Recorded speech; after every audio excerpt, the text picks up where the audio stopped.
people of the internet? Is Adam Link Aaron back with another review. Back to good old-fashioned video game movies. I know what you're thinking. You just did Max Payne. How much worse can it get? Well, we're actually going to do a video game movie that not only was a financial success, but spawned an entire franchise. An entire series. And the one I'm talking about is actually pretty simple, because this series has a lot of sequels, which I honestly don't want to get into. Of course, I'm talking about Resident Evil, based off the famous game, the famous series. Now, Resident Evil series has had a lot of ups and downs and ups and downs. It's a roller coaster. From the highs that were Resident Evil 1, 2, maybe 3, and 4, to the downfall of 5 and 6. And then rising again with 7. And I'm not even going to count all those spin-offs because there's too many of them. And now we're getting the Resident Evil 2 remake, which will come out early next year in January. And maybe I should have done this. Maybe I'll do Resident Evil Apocalypse when the new game. You know, if I do get the sequels, I mean, I might, because it's a whole giant series. I might get the sequels, but at least one of them will be reviewed when Resident Evil 2, the remake, comes out. It's supposed to come out January 22nd, 25th, one of those days. And I'll probably buy the game too. So, yeah. So Resident Evil. This is an... Let me put this in quotation marks. Adaptation. Although that's not true. Because this movie is nothing like the games. At all. Like, this is more of a fan fiction than an adaptation.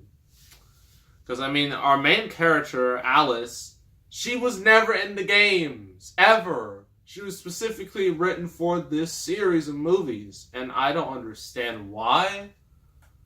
But I guess, I mean, the dude who made this was Paul W.S. Anderson, who did the first Mortal Kombat movie, which was actually pretty good. And Alien vs. Predator.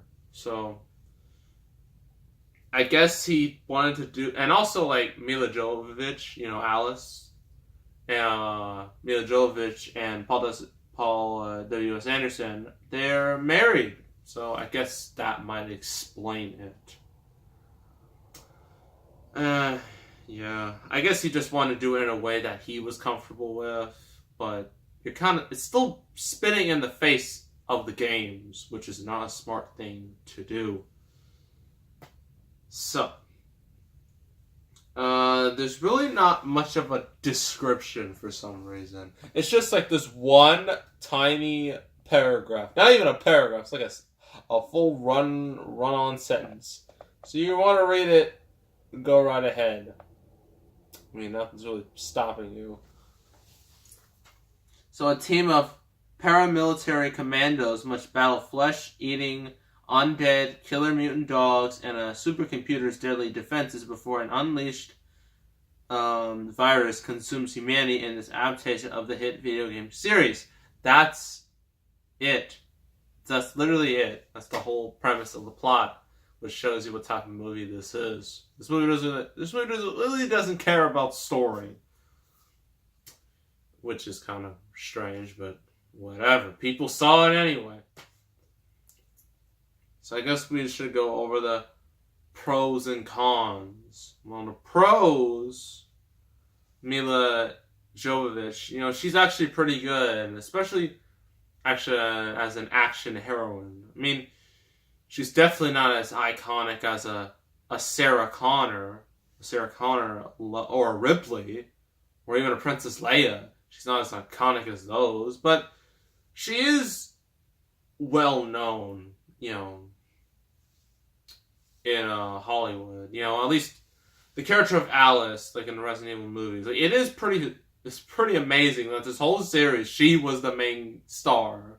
She was the main character. She carried this franchise long before, like, This movie came out like over a decade and a half before Wonder Woman, and for a lot of female-led, genre films came out. Like Wonder Woman, soon to be Captain Marvel.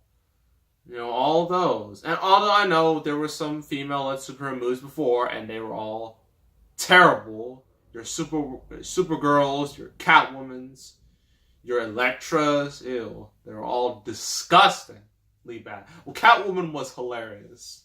The others, awful. But yeah, gotta give her credit for carrying this whole series for 15 years. We also got Michelle Rodriguez. She's alright in the movie. She doesn't really do that much, but it's still nice to see her. I actually do like what they did with this movie, unlike the other sequels. This is a pretty contained horror film. It doesn't really go anywhere. We're basically stuck in this laboratory for the entire movie. And it actually begins with scientists from Umbrella, because we all know Umbrella is always good. Spoiler alert, it's not. If you know the games, Umbrella is never good. It's not for some scientists just, and you're like, okay, what's the problem? Then the power goes out, the sprinklers on the ceiling, they go off, and then the room starts to flood a little bit, and then some of the scientists try to escape in an elevator. That doesn't work. So yeah, this supercomputer, which is sort of like Skynet, actually, what the supercomputer, what it shows was a little girl, but for Skynet in Terminator Genesis, don't ever watch that movie. Don't. It's awful. I think it was a little boy, so I'm guessing Terminator Genesis stole from Resident Evil, and of all the movies to steal from, why would you steal from this? That's really sad. And this movie has some pretty brutal kills, particularly with a laser. Once that laser hits, it will slice you up, slices off necks, slices off fingers, and then originally it was a one line, but then at the end it just transformed to a net of lasers. And then this dude it doesn't really show it, because if it did, this movie would probably get an NC-17 rating, which would be no good. Just obliterate him, just slice him up into little bits. I'm like, dang, that's pretty hardcore. So yeah. Some of the effects are actually practical, which I appreciate. And practical zombies, practical zombie dogs. I actually like that. I did appreciate it. And also, with Mila Jovovich's Alice, 2 times you see her barely wearing anything. She has a white sheet on her from front and back, but it has nothing to control the sides, so her sides are exposed.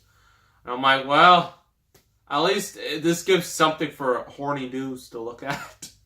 At least, it makes the movie somewhat watchable.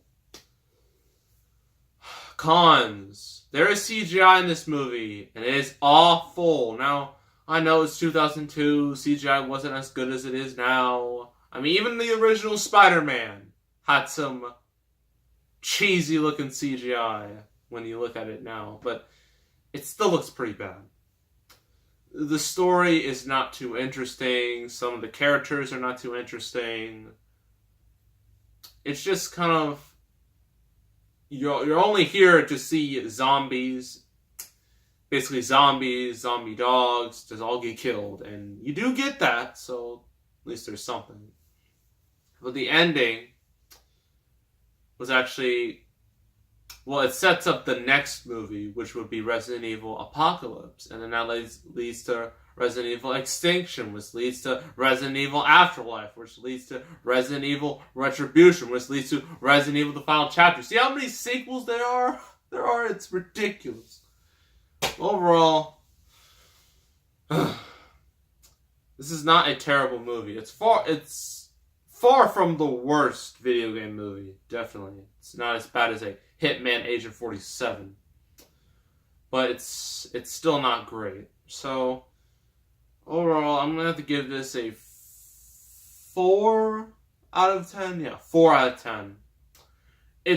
I wouldn't recommend it if you're a fan of the series, because this has basically nothing to do with the series. So, yeah.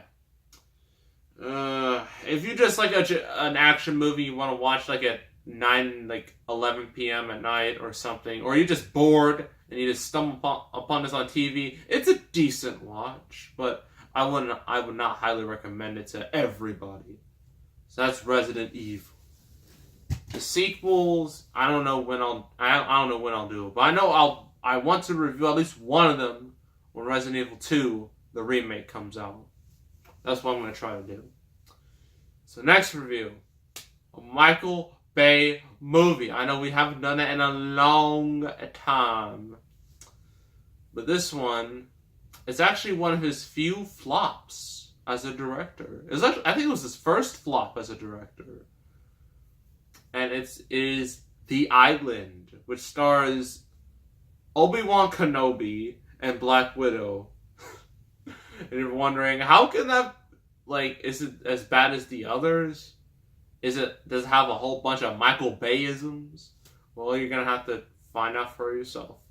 So make sure to subscribe, like this video, leave a comment. I will see you all next time, and I am